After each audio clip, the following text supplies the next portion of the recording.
जानकी मां भी धनुष यज्ञ में आई। राजा जनक ने देखा कि सब देश देश के राजा आए। बंदी जनों से कहा कि हमारे समाचार इन सबको सुनाओ। बंदी जनों ने महाराज जनक की प्रतिज्ञा सुनाई। राम जी बैठे कैसे, गोस्वामी जी ने अपने दोहा में वर्णन किया।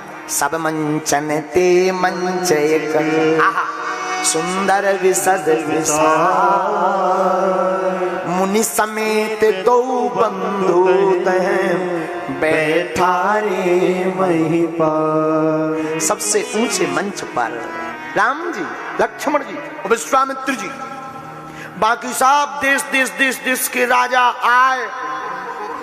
बंदी जनों ने सभा प्रतिज्ञा सुनाई। सुनो, ये जो धनुष है पिनाक भगवान शंकर का धनुष है। पहले एक बात सुन लो, कोई तोड़ना नहीं।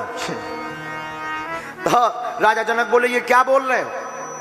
बंदी जन तो सोच रहे थे कि राजा ये प्रतिज्ञा भूल जाएं, राम जी को देख करके श्री जानकी जी का विवाह रघुनाथ जी के साथ कर दें, क्योंकि दिखने में रघुनाथ जी बड़े सुंदर हैं। कम से कम लेने के बहाने घर पर आएंगे तो सबको दर्शन तो हो जाएंगे।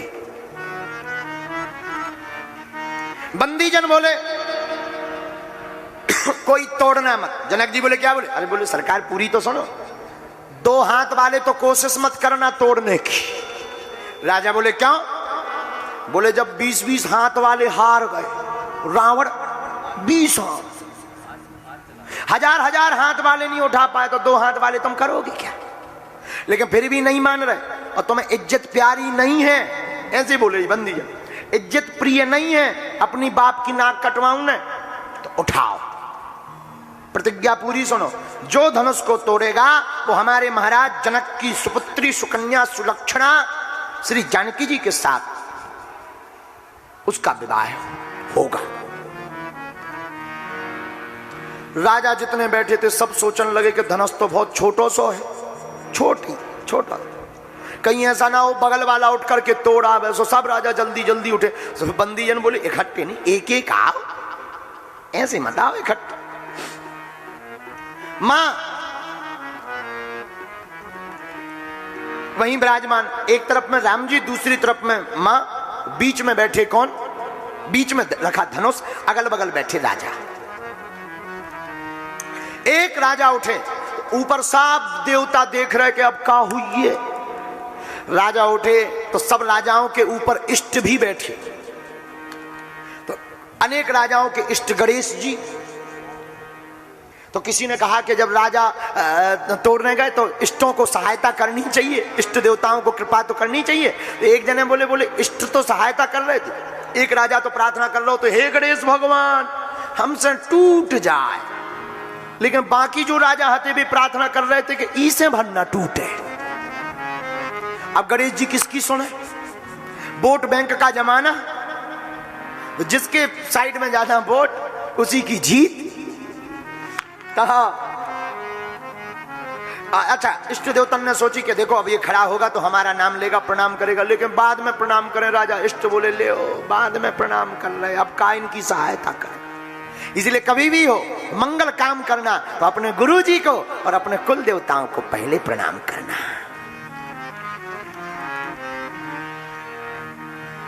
राजा उठे, तमकी ताकी तकी शिव धनु धरही। राजा गए, राजा जाए उठाए, लेकिन का उठाए ना कोटी भांति बरु करई।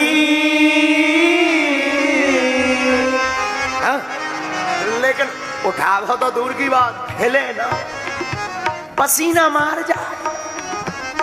और जब पसीना मार जाए तो अब बाकी जने बोले अरे बहुत होगा, बैठो आप खा पी के आए नहीं हो।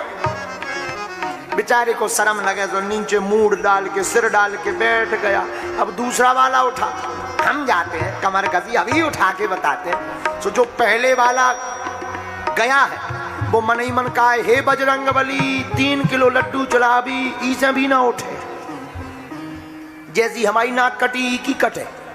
अब पूरी दुनिया में जो ही है, एक गांव में एक आदमी रहता था, चंगीलाल। एक बार वो कुल्हाड़ी लेकर के लकड़ी काट रहा था, धोखे से उसकी नाक कट गई। गांव वालों ने पूछा नाक कैसे कट गई? अब जहां भी जाए तो लोग तिनकाए, नक कटे चाचा आ गए, नक कटाए आ गए, नक कटा ताऊ आ गए। बड़ो हैरान।